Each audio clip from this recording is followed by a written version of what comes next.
Dear students, today we will solve one example of ratio analysis in Advanced Accounting and Auditing Paper 6 TY BCom Semester 5 for V. Nirmal South Gujarat University.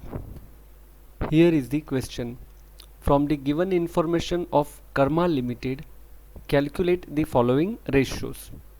The informations are total sales, credit sales 80%, total amount 25 lakh 60,000, cost of goods sold 17 lakh 92,000, profit after tax, tax rate 50%, amount rupees 1 lakh 28,000, equity share capital rupees 8 lakh, retained earnings rupees 1 lakh 98,400, 15% debentures rupees 6 lakh 40,000, sundry creditors rupees 2 lakh 80,000, fixed assets rupees 12 lakh 80,000, stock rupees 2 lakh 56,000, debtors rupees 3 lakh 20,000, cash 1 lakh 28,000, preliminary expenses rupees 6,400, and bank overdraft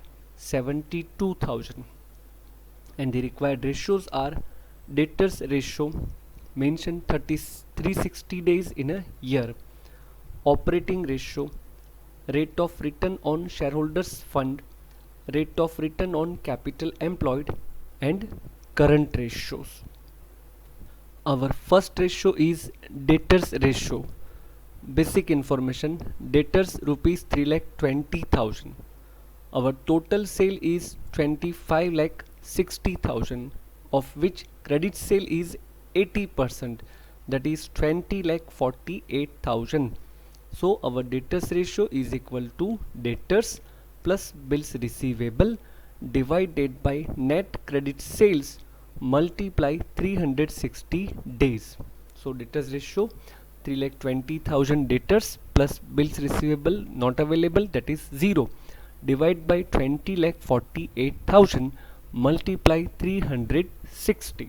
So finally we get debtors ratio 56.25 days. It means our debtors are paying amount within 56.25 days. Our second ratio is operating ratio, and our formula is cost of goods sold plus operating expenses divided by net sales multiply by 100.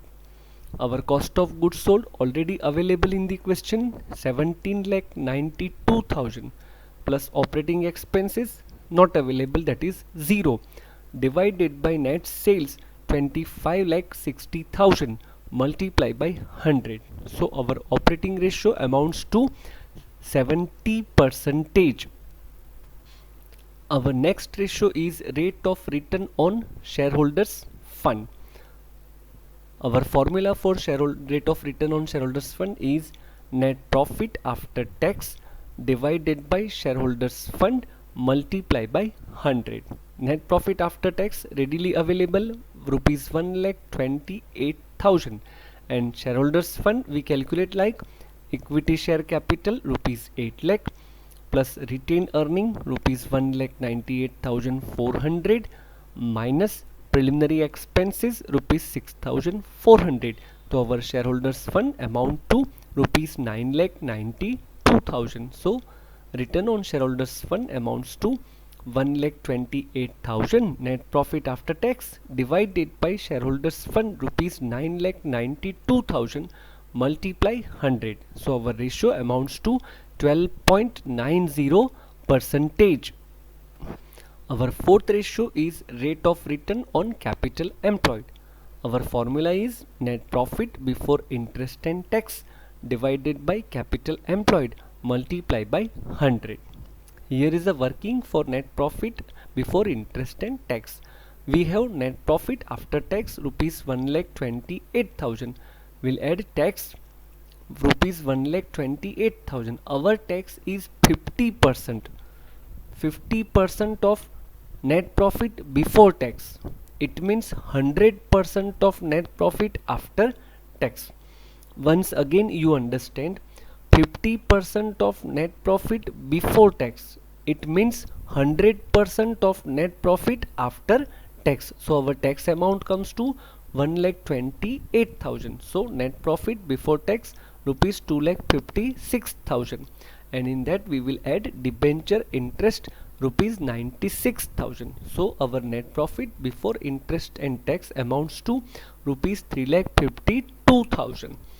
And our capital employed, equity share capital rupees 8 lakh plus retained earning rupees 1,98,400 plus 15% debentures rupees 6,40,000.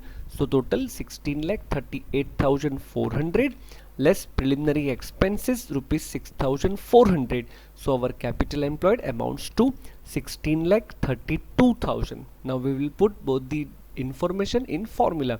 So net profit before interest and tax 3,52,000 divided by capital employed rupees 16,32,000 multiplied by 100. So our return on capital employed comes to 21.56%.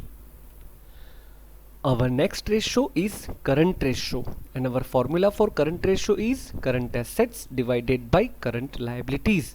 Now first of all we'll work out total current assets, and for that we have stock rupees 2,56,000, debtors rupees 3,20,000 and cash rupees 1,28,000. So total current assets amount to 7,04,000, and current liabilities, sundry creditors 2,80,000 and bank overdraft rupees 72,000. So total current liabilities amount to 3,52,000. Now let us put both the information in formula. Current assets 7,04,000 divided by current liabilities 3,52,000. So our current ratio amounts to 2:1.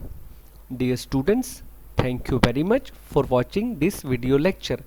Very soon we will meet with another example of ratio analysis.